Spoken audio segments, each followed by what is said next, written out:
Guys, good morning. তোমরা সকলে কেমন আছো? আশা করি তোমরা সবাই খুব ভালো আছো আর সুস্থ আছো। আর আমরাও বেশ ভালোই আছি। আজকে সকাল থেকেই ব্লগটা শুরু করলাম। আজকে সকাল সকাল রেডি হয়েছে ময়নাগুড়ির যে জলপেশ আছে ওখানে যাব বলে। তো আমরা শ্রাবণ মাসের শেষ সোমবারই যাচ্ছি। তোমরা ভিডিওটা দেখতে থাকো, তাহলেই বুঝতে পারবে আমরা কোথায় যাচ্ছি, কিভাবে যাচ্ছি। তো আমরা ঘর থেকে বেরিয়ে পড়েছি। তো ঘর থেকে বাস স্ট্যান্ডে যেতে আমাদের সময় লাগে 5 মিনিট। তো আমরা হেঁটেই যাচ্ছিলাম, কিন্তু সেই দিন না প্রচণ্ড রৌদ্র ছিল আর গরমও লাগছিল। তো ভাবলাম ঠিক আছে, কোনো ব্যাপার নেই, ছাতা নিয়ে যাচ্ছিলাম। তো আমরা পাশ দিয়ে যাচ্ছিলাম।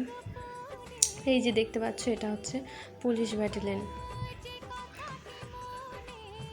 তারপরে আমরা এখান থেকে কিছুটা ফল নিয়ে নিলাম পুজোর জন্য। তো আমাদের ফল নেওয়া হয়ে গেছে। তো আমরা সব একটা একটা করে ফল নিয়েছি। তারপরে সোজা চলে গেছে আমরা এটিএমে কিছু টাকা তুলে তারপরে আমরা বাসে উঠবো।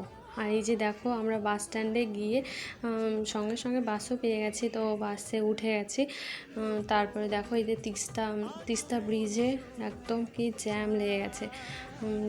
বরকে বলছিলাম যে তুমি বললা যে এই সোমবারে নাকি ভিড় হবে না, তো এত ভিড় কেন? বলছে আমিও তো নিজে অবাক হয়ে গেছি যে এত ভিড়। কারণ ও 2 সপ্তাহ এখানে ডিউটিতে ছিল, তো ও বলছিল যে রাতেও এত ভিড় হয়নি, যতটা না শেষ সোমবারের দিনেই হয়েছে এত ভিড়। তাহলে রাতেও যে কী পরিমাণে ভিড় হয়েছিল সেটা আমি জানি না। তো আমরা এখান থেকে সোজা চলে যাব বাস স্ট্যান্ডে। ওখান থেকে জানি না ওটা কি বলে, ওখান থেকে নেমে বাস থেকে নেমে আমরা যেখানে বাস স্ট্যান্ড থেকে আবার অনেক ভেতরে যেতে হবে, 15 কিলোমিটারের মতো। তো আমরা টোটো করেই চলে গেলাম। 7 কিলোমিটারের মতো আমাদের নিয়ে গেল, তারপর আমাদের নেমে দিল, বলছে যে আর ভেতরে যাওয়া যাবে না। তো আমরা হেঁটে হেঁটেই যাচ্ছিলাম। তো বাবা ভোলানাথের কাছে যাচ্ছি, তো একটু তো হাঁটতে হবেই, তাই না বলো? তো আমরা হেঁটে হেঁটে যাচ্ছি, আর কত ভক্ত দেখতে পাচ্ছ হেঁটে হেঁটে যাচ্ছে। এরা তো আসছে ওই তিস্তা নদী থেকে। তারপরে আমাদের পুজোও দেওয়া কমপ্লিট হয়ে গেছে। তো আমরা 4 জন এসেছিলাম, আর কিছু জিনিসও কিনেছি। তো তারপরে আমরা সোজা চলে গেছিলাম নিরামিষ হোটেলে। তো ওখানে আমরা ভাতও খেয়ে নিয়েছিলাম। ভাত খাওয়ার পর না পেটের মধ্যে এত পরিমাণে ব্যথা করছিল, তো বড় বলছে আমারও সেম। তো এই তো আমরা টোটোতে আবার উঠে গেলাম।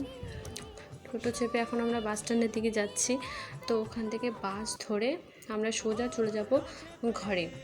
তো বাসে যেতে যেতে দেখছি যে প্রচণ্ড মেঘ করেছিল, আবার বৃষ্টিও হয়েছিল। তো বৃষ্টি হওয়ার পর না একটু ভালো লাগছিল। আর এই যে বাস স্ট্যান্ডে দেখতে পাচ্ছ, এখানে না দাঁড়ায় থাকার মতো জায়গা নেই, যে ছায়া কোনো জায়গা সেটাও নেই। ছাতা ধরে আমরা দাঁড়াইছিলাম 10 মিনিট, তারপরে বাস এসেছিল। তারপরে বাসে উঠে আমরা সোজা চলে গেছিলাম রুমে। তারপরে আর ভিডিও করা হয়নি। তো আমার এই ভিডিওটা যদি তোমাদের ভালো লেগে থাকে তাহলে অবশ্যই শেয়ার করো, কমেন্ট করো আর সাবস্ক্রাইব করে দিও। সবাইকে টাটা।